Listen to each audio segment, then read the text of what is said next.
Welcome back to Eternal Minds. Myth buster series के अंदर आज हम बात करेंगे एक book the Magic of Reality. इस बुक के राइटर हैं Richard Dawkins, a world renowned British evolutionary biologist, ethologist and prolific science writer. दोस्तों, मिथ्स इसलिए सरवाइव नहीं करते क्योंकि वो सच हैं, बल्कि इसलिए क्योंकि वो आसान हैं, उन्हें चुनना आसान है। लेकिन ट्रूथ वो अनकंफर्टेबल होता है और कभी कभी कॉम्प्लेक्स भी, और यही रीजन है कि हम उसे अवॉइड करते हैं। ये book the Magic of Reality आपको कंफर्ट से निकालकर क्लैरिटी देती है। So let's begin this journey and let's break some myths. दोस्तों, हम देखेंगे top 10 myths from this book, और मिथ नंबर 1 है reality is not equal to perception. सच वो नहीं जो दिखता है, सच वो है जो छुपा है। हम सब मानते हैं कि हम दुनिया को जैसा देखते हैं वो वैसा ही है, लेकिन साइंस कहती है कि हम सिर्फ उसका एक अपना ही वर्जन देख रहे होते हैं। जो हम देखते हैं वो ठीक बिल्कुल वैसा ही हो, ये जरूरी बिल्कुल भी नहीं। वो सिर्फ सिग्नल्स हैं जो हमारे दिमाग तक पहुंचते हैं। आइए इसे स्टेप बाय स्टेप समझते हैं। हम जिस दुनिया को ऑब्जेक्ट्स कहते हैं वो असल में ऑब्जेक्ट्स नहीं हैं, वो सिर्फ इंटरैक्शंस हैं एनर्जी के। हर चीज एटम से बनी है और एटम्स इलेक्ट्रोमैग्नेटिक फोर्सेस से इंटरैक्ट करते हैं। जब लाइट किसी सरफेस से टकराती है तो कुछ वेवलेंथ्स एब्जॉर्ब हो जाती हैं और कुछ रिफ्लेक्ट। इसे कुछ एग्जाम्पल से समझते हैं। स्क्रीन पे देखिए, आपको क्या दिख रहा है? लाल रंग। पर रियलिटी ये है कि आप लाल रंग नहीं देख रहे हैं, आप सिर्फ 700 नैनोमीटर की वेवलेंथ देख रहे हैं। उस वेवलेंथ को पकड़कर आपकी आंख आपके ब्रेन को सिग्नल भेजती है और आपका ब्रेन उसे लाल नाम दे देता है। मतलब कलर बाहर नहीं, आपके दिमाग के अंदर बनता है। अब देखते हैं दूसरा एग्जाम्पल, इसे सुनिए।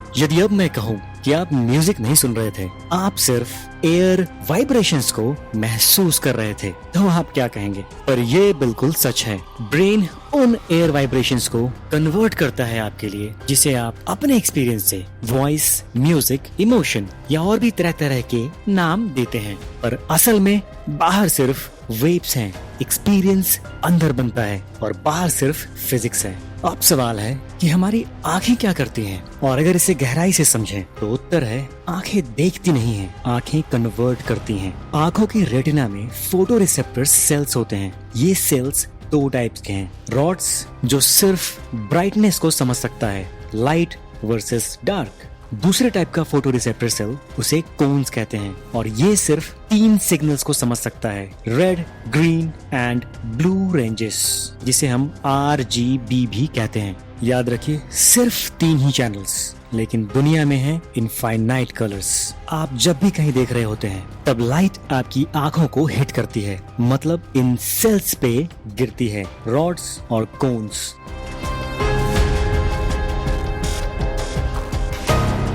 आगे बढ़ने से पहले यहाँ मैं आपको 3 टर्म्स या शब्दों को समझाना चाहूंगा, फोटोन्स, एटम्स एंड मॉलिक्यूल्स। दोस्तों, फोटोन लाइट का सबसे छोटा पैकेट या यूनिट ऑफ एनर्जी है। रोशनी कंटिन्यूअस नहीं होती, ये छोटे छोटे पैकेट्स में ट्रेवल करती है, और उसके सबसे छोटे यूनिट को हम फोटोन कह सकते हैं।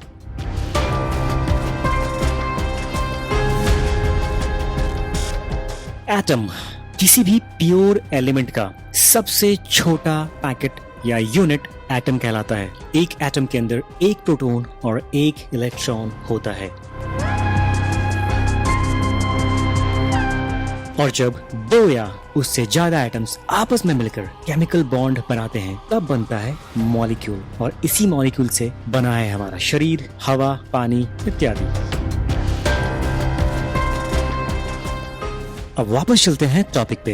जब लाइट ट्रेवल करके पहुंचती है आपकी आंखों तक, तो लाइट का एक फोटोन ये आकर टकराता है एक मॉलिक्यूल से, आपकी आंखों के अंदर एक रेटिनल मॉलिक्यूल से, और ये बनता है एक ट्रिगर पॉइंट, जैसे एक स्विच फ्लिप हुआ हो, और यही शुरू होता है एक केमिकल कैस्केड, एक डोमिनो इफेक्ट, जहां रोड्स एक्टिवेट होता है, जी प्रोटीन एक्टिवेट होते हैं, कुछ एंजाइम्स एक्टिवेट होते हैं, सेल के अंदर आयन फ्लो चेंज होता है, एक फोटोन थाउजेंड्स ऑफ मॉलिक्यूल्स को इफेक्ट करता है। नॉर्मल स्टेट में आपकी आंखों के सेल थोड़े ऑन रहते हैं, लेकिन लाइट आने पर सेल हाइपर पोलराइज हो जाता है, और ये चेंजेस कन्वर्ट होते हैं इलेक्ट्रिकल सिग्नल में, न्यूरल इम्पल्स। आसान शब्दों में कहें तो यहाँ पे हमारी आंखें कैमरे की तरह काम नहीं कर रही होती हैं। हमारी आंखें एक सेंसर सिस्टम की तरह काम कर रही होती हैं। इस प्रोसेस में कोई इमेज कैप्चर नहीं हो रही होती है। लाइट फोटोन्स सिर्फ एक रेटिनल मॉलिक्यूल को हिलाता है,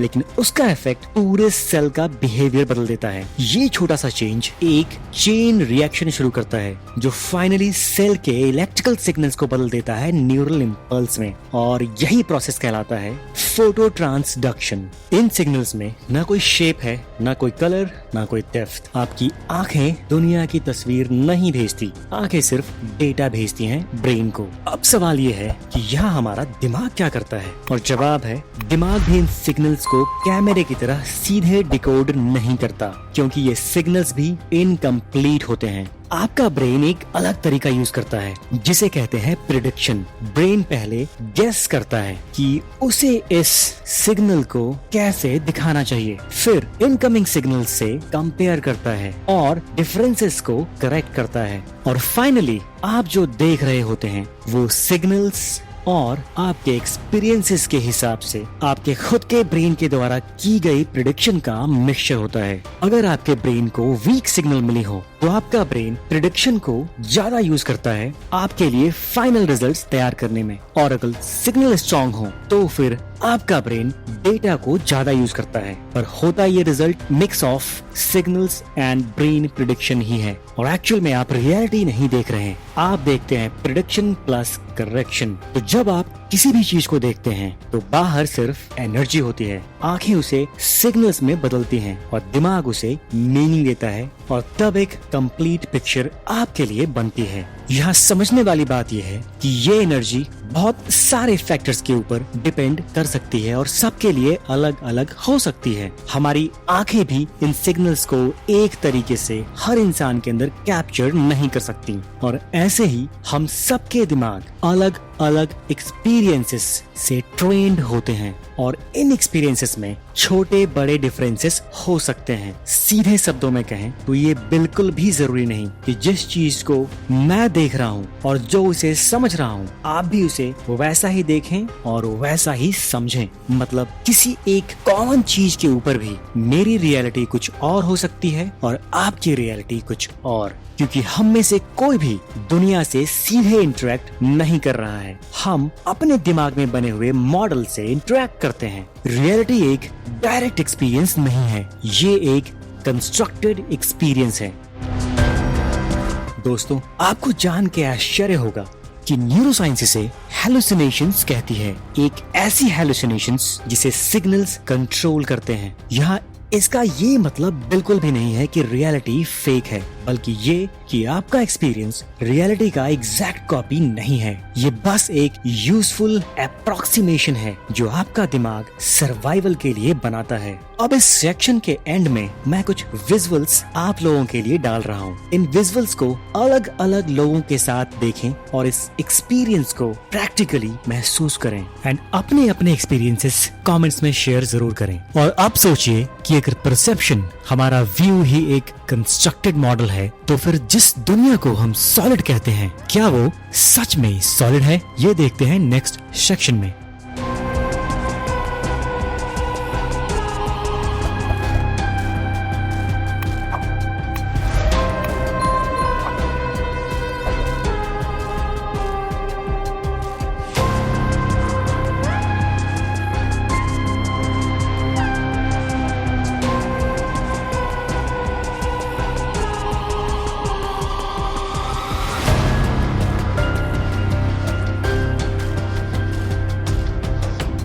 Section 2. The illusion of solid matter. कुछ भी सॉलिड नहीं है।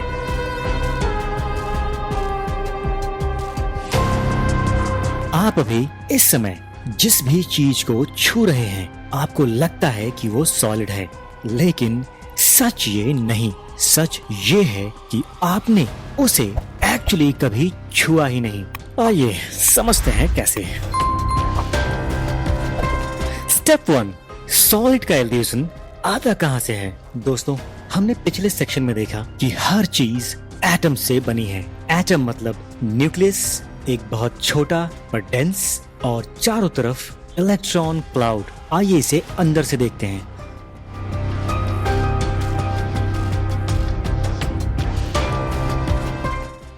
कुछ इस तरह साइंटिफिक फॉर्म में हम एटम को रिप्रेजेंट कर सकते हैं। यहाँ हम देख सकते हैं कि एक न्यूक्लियस और उसके चारों तरफ है इलेक्ट्रॉन क्लाउड। आपको ये और भी शॉकिंग लगेगा कि अगर हम एक एटम को एक क्रिकेट स्टेडियम जितना बड़ा माने तो न्यूक्लियस सिर्फ एक छोटा सा कण होगा और बाकी सब खाली जगह।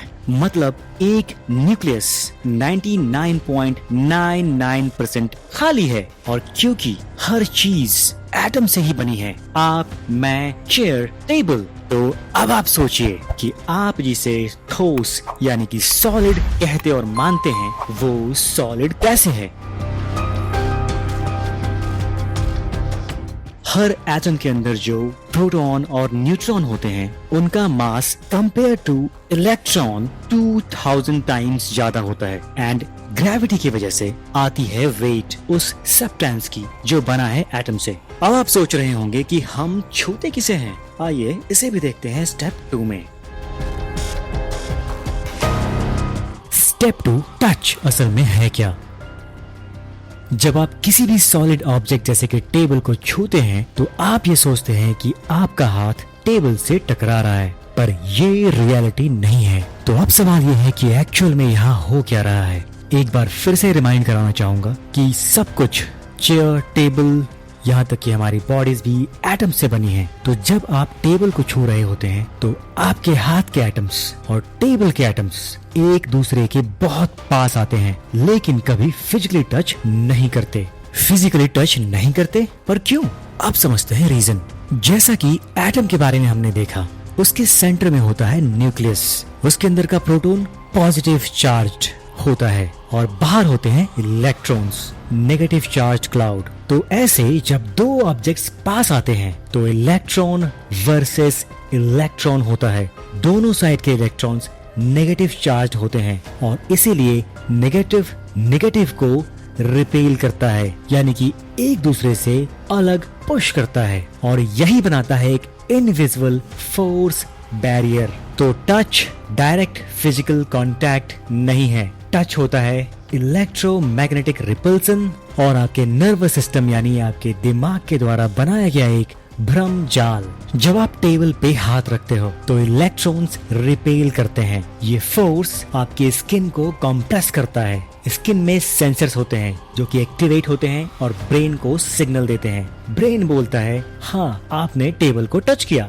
रियलिटी में एटम्स मोस्टली एम्प्टी स्पेस हैं, वो आपके अंदर भी हैं और टेबल के अंदर भी, और फिर भी आपको ये सॉलिड फील होता है। सॉलिड टू सॉलिड टच असल में एटम्स का मिलना नहीं है, बल्कि इलेक्ट्रोमैग्नेटिक फोर्सेस का रेसिस्टेंस है, जिसे ब्रेन एक टच के फील में बदल देता है। आपका ब्रेन इन सिग्नल्स को सिंप्लीफाई करता है और एक इल्यूजन क्रिएट करता है।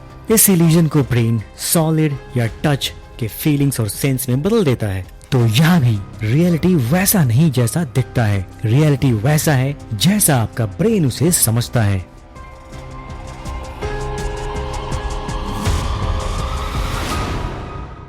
और अब हम बात करेंगे एक ऐसी चीज के बारे में जिसे हम बचपन से देखते और सुनते आए हैं, इंद्रधनुष, द रेनबोस। सच या भ्रम? दोस्तों, आपने रेनबो बहुत बार देखा होगा, लेकिन क्या आपने नोटिस किया है कि आप कभी रेनबो तक पहुंच नहीं पाते, क्योंकि रेनबो कोई चीज है ही नहीं।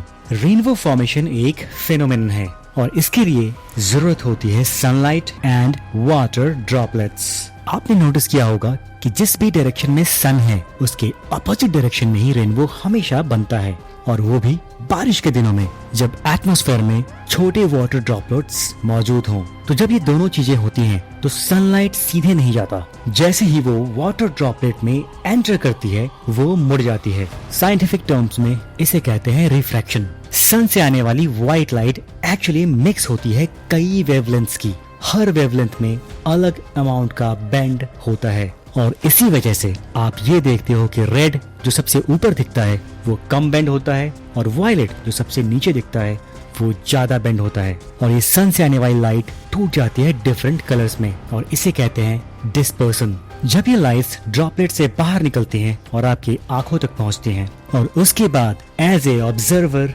आपकी भी यहाँ पे एक महत्वपूर्ण भूमिका होती है, और वो है आपका व्यू एंगल। रेनबो जैसा आपको दिख रहा है जरूरी नहीं कि ठीक आपके कुछ ही दूरी पर खड़ा व्यक्ति को भी वो वैसा ही दिखे, और उसके पीछे की वजह है ये व्यू एंगल। इसीलिए हर इंसान अपना अलग रेनबो देख रहा है।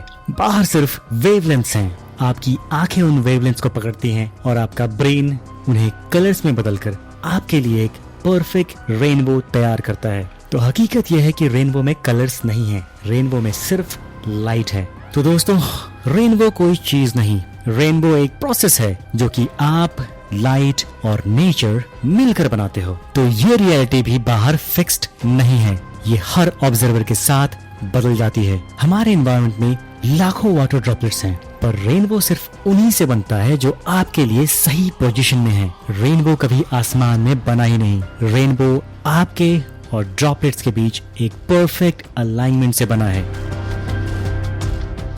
दोस्तों, अभी तक हमने देखा कि देखना डिपेंड करता है रिफ्लेक्शन ऑफ लाइट आपकी आंखें और आपके ब्रेन पे, लेकिन यहाँ एक और मजेदार बिंदु है, और वो है टाइम। इस कड़ी को हम जोड़ेंगे सेक्शन 4 में, प्रेजेंट एक इल्यूजन। आइए समझते हैं कैसे। आपको लगता है कि ये मोमेंट अभी हो रहा है, लेकिन जो आप देख रहे हो वो ऑलरेडी पास्ट है।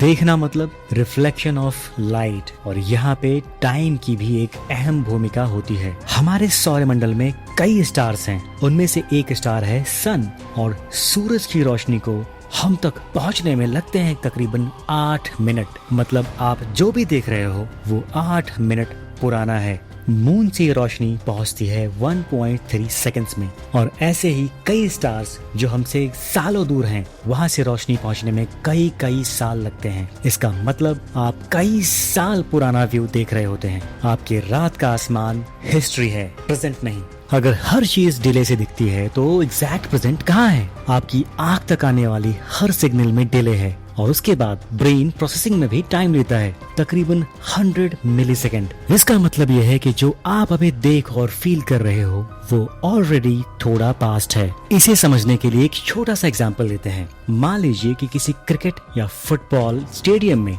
मैचेस जीतने के बाद अगर वहाँ कोई आतिशबाजी हो रही हो तो उसकी लाइट और साउंड वहाँ बैठे लोगों को पहले सुनाई देगा, और अगर आप उसे बहुत दूर से किसी बिल्डिंग से देख रहे हो तो उसे आप तक पहुँचने में स्टेडियम में बैठे लोगों से ज्यादा वक्त लगेगा। इस केस में दोनों का नाव अलग है। दोस्तों, यूनिवर्स में कोई यूनिवर्सल क्लॉक नहीं, हर ऑब्जर्वर का अपना नाव यानी कि अपना प्रेजेंट है। यानी कि लाइट डिले की वजह से आप पास्ट देखते हैं, ब्रेन प्रोसेसिंग डिले की वजह से आप पास्ट देखते हैं, और रिलेटिविटी की वजह से सबके अपने अपने प्रेजेंट हैं। Means no shared present. आप सोचते हो कि आप इस मोमेंट में हो, लेकिन सच ये है कि आप हमेशा थोड़ा सा पीछे हो। Now is just a feeling, ये एक यूनिवर्सल ट्रुथ नहीं है। इस सेक्शन में हमने देखा कि जिस टाइम को हम प्रेजेंट कहते हैं वो वास्तव में प्रेजेंट नहीं। अब सवाल ये है कि अगर प्रेजेंट भी प्रेजेंट नहीं तो आप कौन हैं? आपकी एक्चुअल आइडेंटिटी क्या है? आइए इसे जानते हैं इन सेक्शन 5। दोस्तों, हमारा शरीर बिल्कुल भी स्टेबल नहीं है। आपका शरीर हर पल बदल रहा है। ये सिर्फ आपका भ्रम है कि ये वही बॉडी है जो सालों से आपके साथ है, लेकिन साइंस कुछ और कहती है। आपकी स्किन हर कुछ हफ्तों में नई हो जाती है, ब्लड कुछ महीनों में रिप्लेस हो जाती है, ब्लड लाइनिंग कुछ दिनों में रिन्यू हो जाता है, ऐसे ही आपके लिवर सेल्स कुछ महीनों में और आपके बोन सेल्स कुछ सालों में ये सब बदलते रहते हैं। सेल रीजनरेशन साइकिल इन्फ्लुएंस्ड होते हैं कुछ फैक्टर से, जैसे कि आपकी उम्र, आपका health, sleep quality, stress quality and nutrition. और धीरे धीरे साइलेंटली आपका पूरा शरीर रिप्लेस होता रहता है।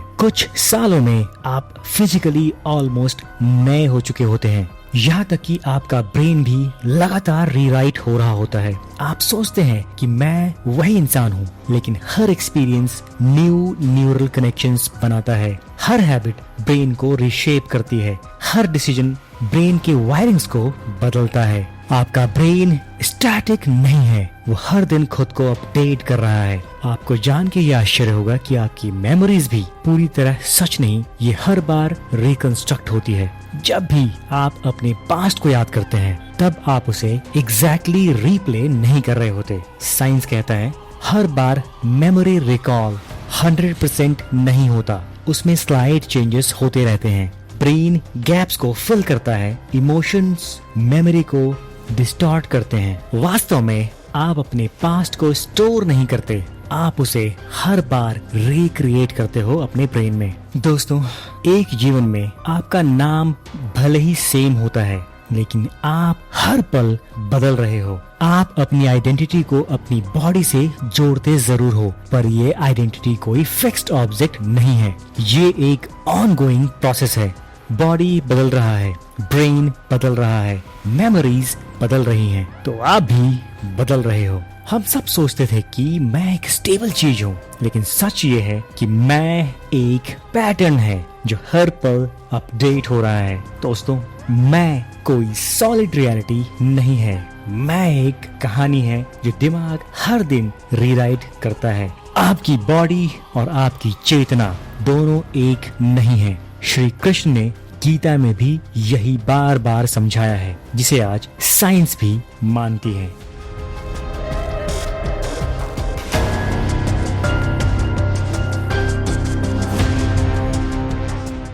दोस्तों, अब तक इस बुक में हम हर चीज को साइंस के नजरिए से देख रहे थे। अब समय आ गया है कि हम साइंस को एक अलग नजर से देखें, क्योंकि अब तक तो हम समझ चुके हैं कि मानने और होने में फर्क होता है। So now we are in section 6, reality of science. क्यों ना सबसे पहले डेफिनेशन से ही शुरू करें, जिसे हम बचपन से सुनते आ रहे हैं। What is science?